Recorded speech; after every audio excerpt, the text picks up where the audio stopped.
I don't know if I'm ready for this or not. It's the continuing story about my PTSD.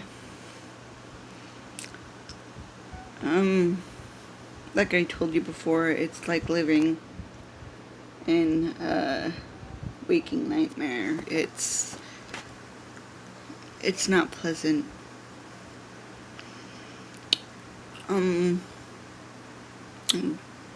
This is the second video of today, and I'm doing it for a reason. I don't know if you guys watch Hoarders Buried Alive or not, but there was this guy on there who has PTSD, and I sympathized with him so deeply. And like, his ex-wife didn't understand, his adult girls didn't understand.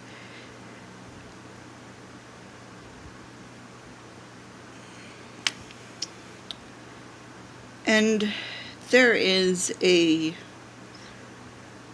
certain amount of things that people will not understand about disabilities, mental disabilities in general. They will say, just smile.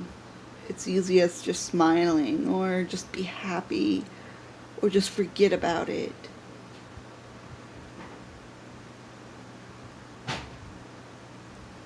It's easier said than done.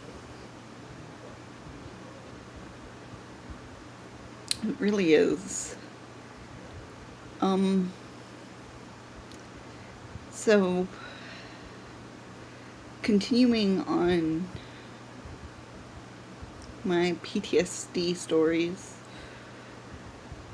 because Valentine's is coming up, and actually it is a big deal for me, not because of love or whatever. It's, I'm gonna try not to cry. It's because my beautiful little girl, Aspen, of course, a cat, she was about 13 years old, 14 years old when she passed. So she lived a very long, happy life. But it was traumatizing for me because I got her after Osiris or Osi died. And she was literally my world. She was there when I had evictions. She was there when I was homeless. She was there when I was sexually harassed. I mean, she was there, period. She was my guardian angel for the longest time. And I think without her, honestly, I don't think I would have been able to hold on to my life. Because a lot that she went through with me was very devastating to me. It's still, I mean, like the evictions and stuff, like, still go with me. Like, I am afraid to live by myself because I'm afraid that I'll repeat the past. And I don't want that to reoccur. If you've ever had an eviction, you would understand. But this little girl, my purr baby, she was with me through everything. And I adored her and I spoiled her.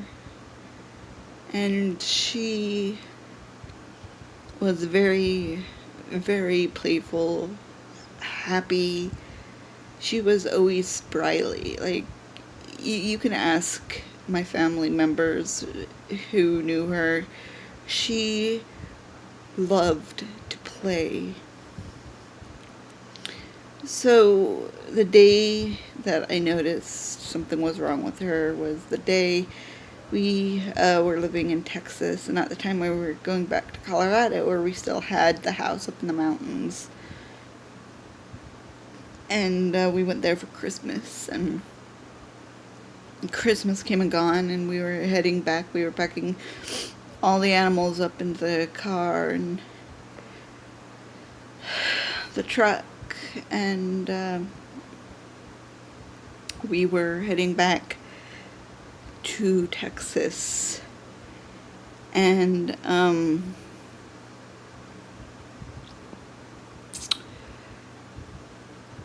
Aspen would usually start crying a lot because cats aren't travel friendly.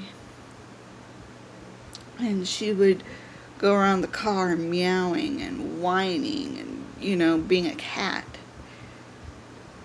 But this time around, she was on the driver's side headrest, just sort of draped across it.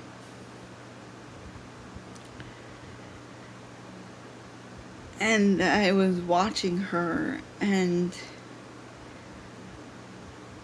I knew in my gut something was wrong. And I thought it was maybe, altitude sickness, if animals could get that, or, something like that. And she never perked back up. She was starting to decline. And we took her once to a very expensive animal hospital. And I couldn't continue to afford a $176 bill. And there was a vet that was, low income friendly. And I was at work, and my dad took her to the vet. And the vet checked up on her, and my dad texted me, and he said that to rehydrate my cat was going to cost like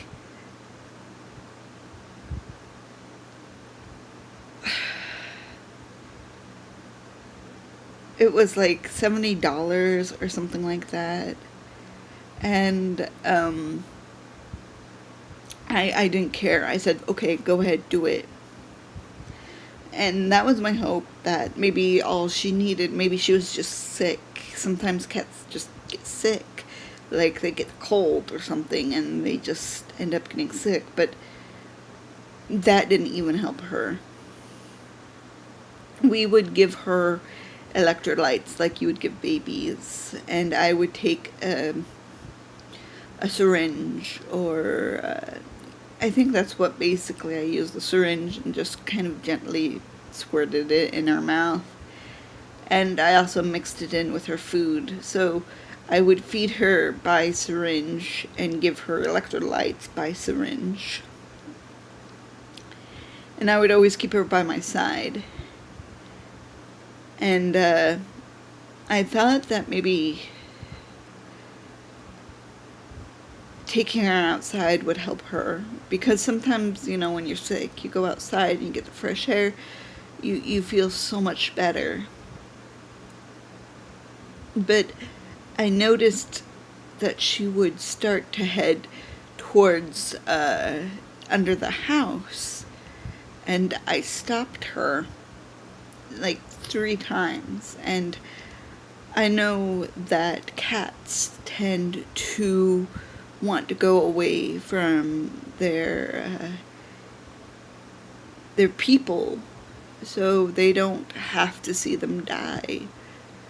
And I don't know why they do that, but they do. And I then just took her back in. And there was a night, she survived through Valentine's, which I was very grateful for. She, sometime, I think, like a day after Valentine's, she was sitting by the water and she would start to cry. And for some odd reason, I thought she was just, crying because she wanted to hear herself talk. And when I found out what happened to her, it was because she wanted to drink, but she couldn't. She died of renal failure. And because of this, her system was shutting down, and she couldn't intake water anymore. Her kidneys wouldn't function, and it was very painful for her. And I think the day after, I found her in my closet. It was the only place she could go. It was away from me. Because she was now a house cat.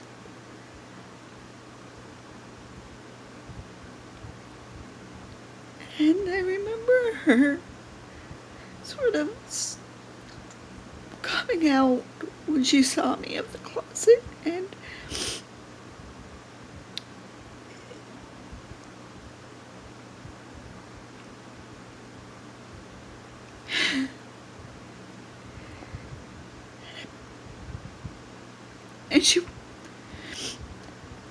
she walked back in, and I helped her, and I've created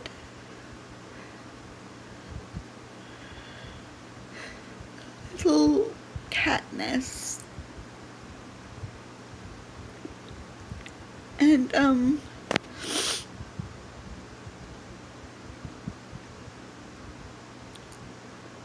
a few moments later, I heard her yowling in pain, and I darted to my room, and I was in such a panic.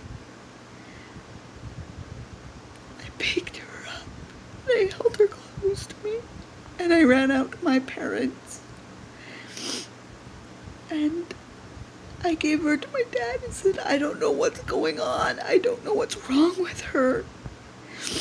And I knew in my heart what was going on. And she started to convulse. And right then, my heart snapped. My dad put her on the ground, and I was watching my little girl slowly die in pain.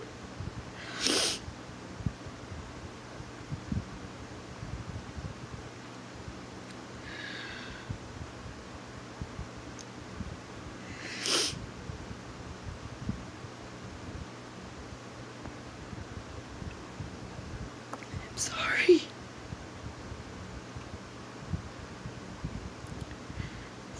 So I couldn't face it, and I darted in my room, broke down crying, and my dad gently picked her up and took her to the vet, and the vet put her down. The vet told my dad that she had renal failure. And renal failure is sometimes really, really hard to diagnose.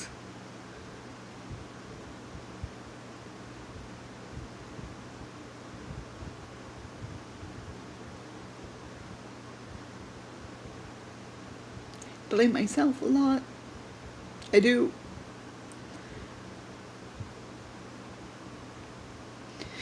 Because as a mom, No matter if it's an animal or a human, you want the best for your kids. You don't want them in pain. You don't want them to suffer. She was. But I had so much hope that maybe God would give me a miracle.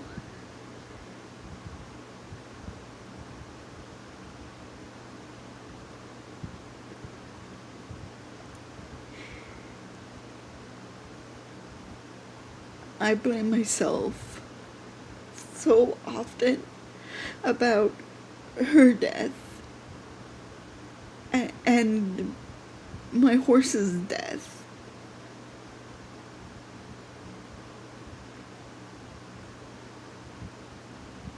I never blamed myself for Osie's death. And that's because no one knew what was wrong. He didn't show any signs of anything. He died peacefully in his sleep.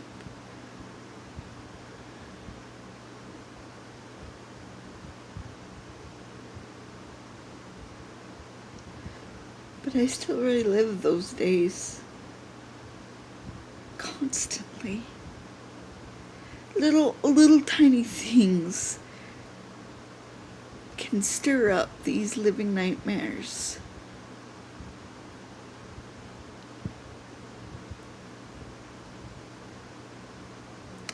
And I try not to cry. I try not to show it.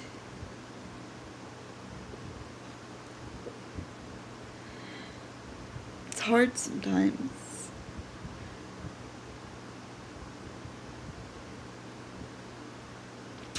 So, the next story, and it's the most recent story, is about our cat, our little boy, Russy.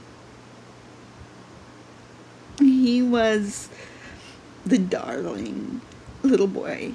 He was mischievous, he was playful, he was spunky, he was cuddly, he was loving.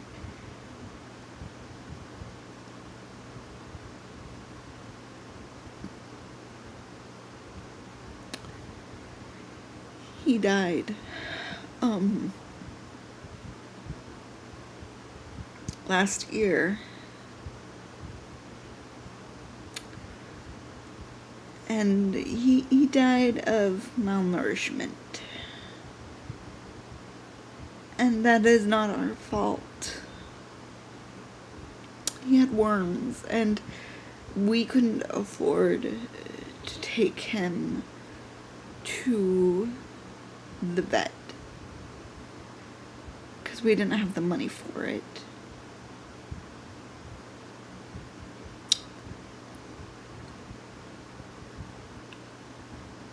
I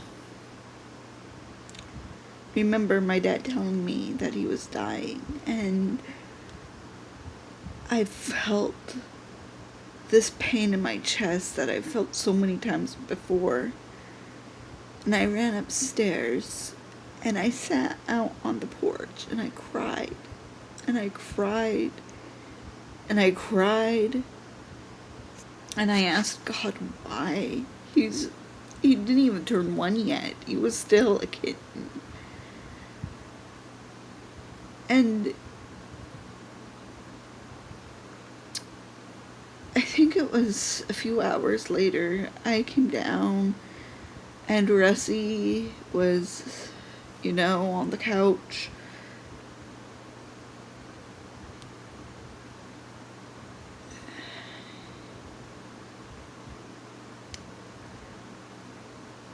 I remember that night talking to him, sitting with him, lovingly petting him, telling him that it's okay to go over the Rainbow Bridge. It's okay. Even though my heart hurt, I knew that he would be okay over the Rainbow Bridge, that he would no longer be suffering. So I got up and I went into my room and I came back out.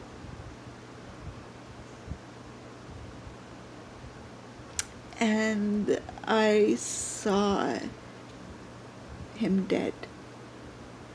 For a split second, he was dead. His eyes were empty. I don't know how else to explain it.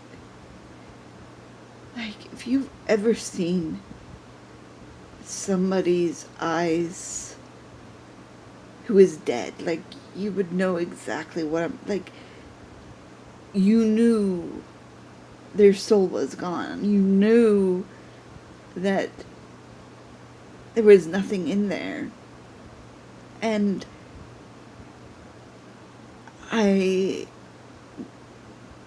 yelled for my parents, and I looked back down, and he was awake. He struggled so long because he didn't want to leave us. And I think he came back because he heard one of his humans, and he didn't want to leave.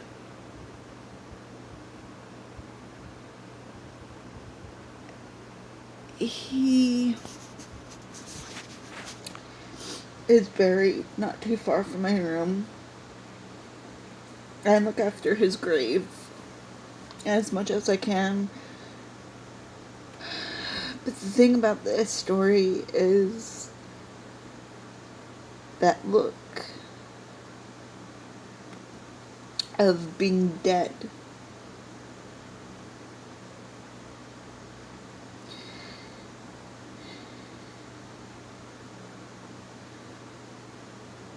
It penetrates you. It's scary. And it breaks your heart.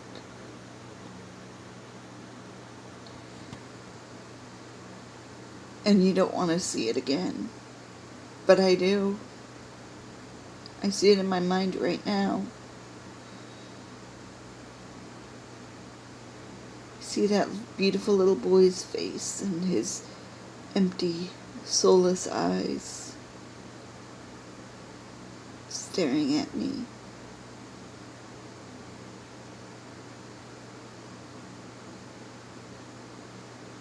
That's all I see right now.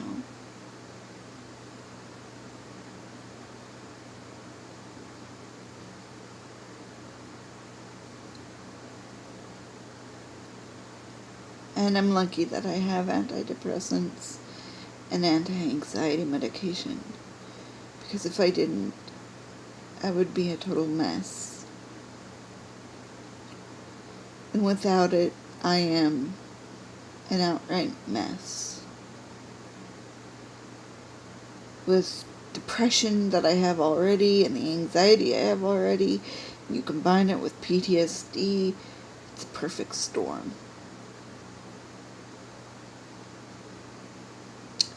Thought I'd share that with you guys.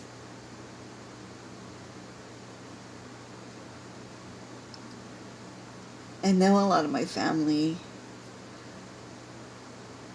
don't know.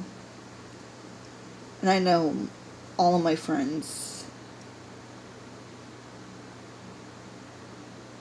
don't know. And I know my friends are so understanding and so caring and so wonderful. Friends I've had for a very long time. From childhood to high school.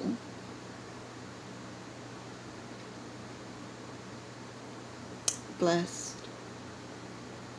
Not just with my friends, but with my family too.